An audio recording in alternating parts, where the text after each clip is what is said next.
Magandang tanghali, magandang hapon, magandang gabi, magandang madaling araw, magandang umaga. Kung ano naman oras niyo mapanood itong aking video nito. May isi-share lang ako sa inyo. Meron kasi isang friend natin na nag-share ng video sa akin. Akala ko kung ano yun. Ginawa ko, pinindot ko, pinanood ko siya. Yun nga, nakita ko yung isang vlogger na meron siyang ipinapaliwanag na isang device. Kumbaga, pinapaalala lang niya kung ano daw yung tulong nung isang item na yun. Ito yun, guys. Ito yung viral video na galing sa TikTok. Sa TikTok ko kasi binili ito eh. Nagpabudol ako sa TikTok eh. Ito yung electricity saving box. Yan guys, sabi nila pag daw sinaksak mo to sa outlet mo sa bahay, malaking konsumo ng kuryente ang matatanggap po dito. Dahil nga daw pinipigilan niya yung paglakas ng ng kuryente mo. Imbis na halimbawa is 3,000, gagawin lang niyang mga 1.5 o kaya 2,000 o 2.5, ganun ang tulong daw niya. Kaya dahil na budol tayo, umorder ako ng pack ng item. Ito nga yun. Tapos dumating siya ng November last year, 2023. Kaya nung pagdating niya, isinaksak ko na kagad. Mula November hanggang kanina lang nakasaksak siya sa outlet ko. Tapos nung napanood ko nga yung video, ang pinapaliwanag niya doon kung ano daw nga ba ang nilalaman ng electricity saving box na ito, kung dapat ba nating gamitin o hindi. Ngayon, ang ginawa ko, habang pinapanood ko siya, pumunta na nga ako doon kung saan ko sinaksak ito. Doon sa dining, doon ko sinaksak. Tapos hinila ko siya, binunot ko. Pagkatapos, naghanap ako ng gamit para mabuksan. Yun nga. Tapos siya, pinakita niya, kinater niya dito eh.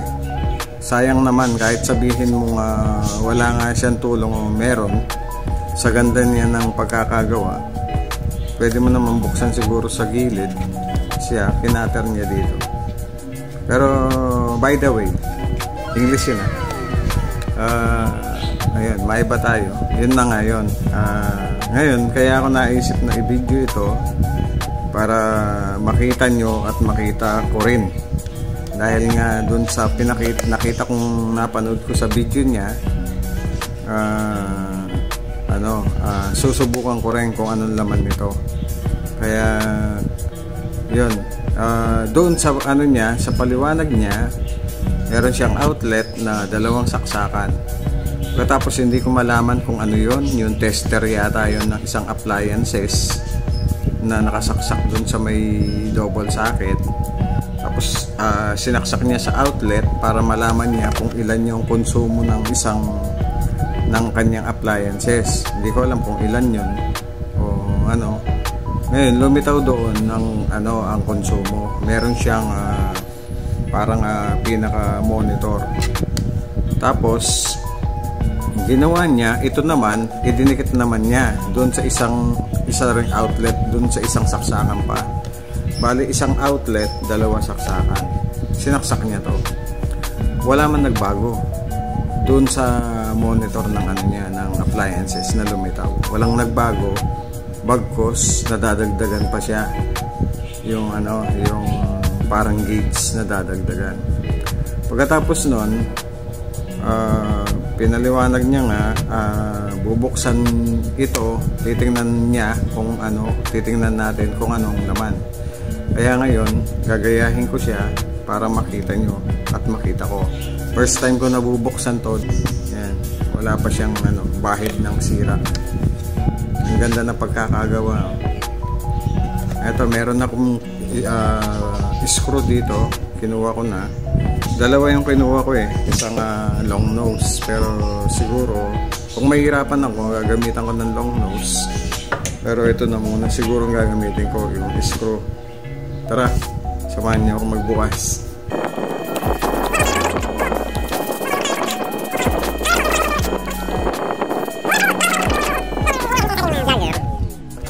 Baka dumating yung oras na bigla siyang pumutok, kaya ingat-ingat tayo. Ito guys, nabuksan na.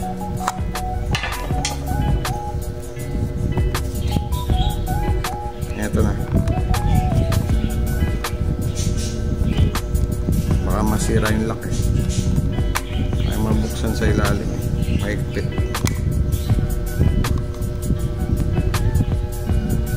Ayun, bumukas.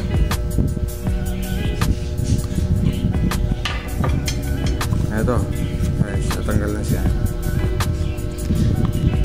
Ayaw talaga. Dito sa gilid. Yan. Salbahe naman to. Pinapaya ako. Yan guys. Oh, wala siya. Ito lang ang laman niya. Dito sa kabila wala. Yun lang yung ano ng ilaw. Yan lang ang laman niya guys.